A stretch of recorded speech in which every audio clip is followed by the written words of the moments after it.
Hello दोस्तों, मैं फाजिल Naqvi educational activities में आपका स्वागत करता हूँ, इस्तकबाल करता हूँ।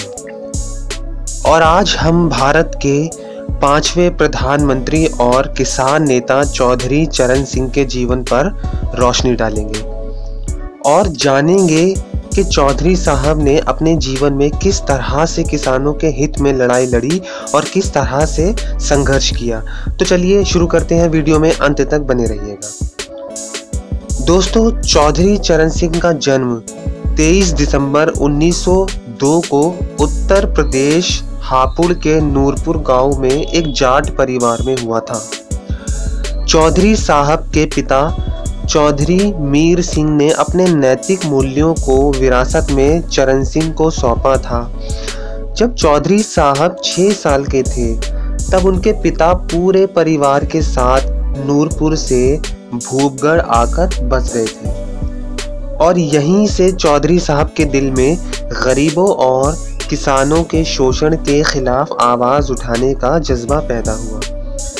1928 में चौधरी साहब ने आगरा विश्वविद्यालय से कानून की शिक्षा प्राप्त की और ईमानदारी के साथ गाजियाबाद में वकालत शुरू की। मगर चौधरी चरण सिंह सिर्फ उन्हीं मुकदमों को स्वीकार करते थे जिसमें मुवक्किल का पक्ष न्यायपूर्ण हो।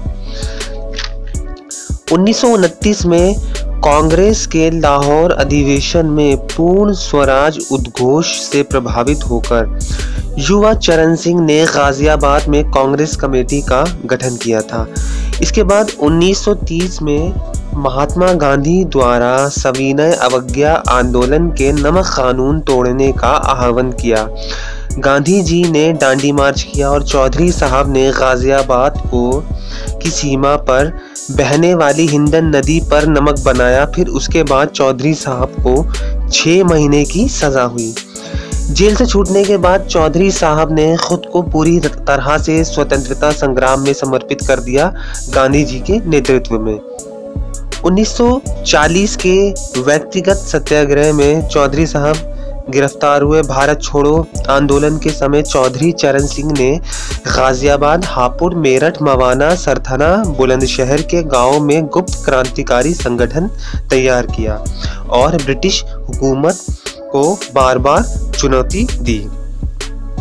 वहीं मेरठ प्रशासन ने चरण सिंह को देखते ही गोली मारने का आदेश दिया था। एक दिन पुलिस ने चौधरी साहब को गिरफ्तार कर ही लिया और राजबंदी के रूप में 1.5 साल की सजा हुई। चौधरी साहब एक किसान नेता थे। 1 जुलाई 1952 को चौधरी साहब की वजह से जमींदारी प्रथा का उन्मूलन हुआ और गरीबों को अधिकार मिला। लेखपाल के पद का सृजन भी चौधरी साहब ने ही किया। 1954 में चौधरी साहब ने किसानों के हित में भूमि संरक्षण कानून को पारित कराया। चौधरी साहब 3 अप्रैल 1967 को उत्तर प्रदेश के मुख्यमंत्री बने तथा 17 अप्रैल 1968 को इस्तीफा दे दिया और फिर 17 फरवरी 1970 को मुख्यमंत्री फिर बने। इसके बाद चौधरी साहब केंद्रीय सरकार में गृह मंत्री बने और मंडल और अल्पसंख्यक आयोग की स्थापना की। इसके बाद जब वह वित्त मंत्री और उप प्रधानमंत्री बने तो राष्ट्रीय कृषि व विकास बैंक की स्थापना की।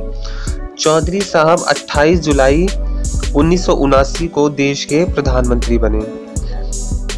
इनकी शिष्टाचार नामक एक पुस्तक है। चौधरी साहब की विरासत कई जगह बटी है। आज जितनी भी जनता दल परिवार की पार्टियां हैं उन सब में, चाहे राष्ट्रीय लोक दल हो, राष्ट्रीय जनता दल हो, जनता दल यूनाइटेड हो, समाजवादी पार्टी हो, बीजू जनता दल हो, इन सब में चौधरी साहब की विरासत बटी हुई है।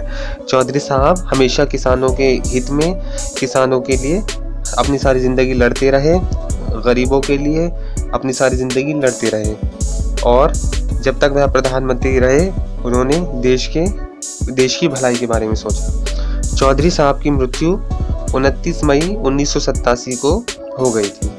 धन्यवाद।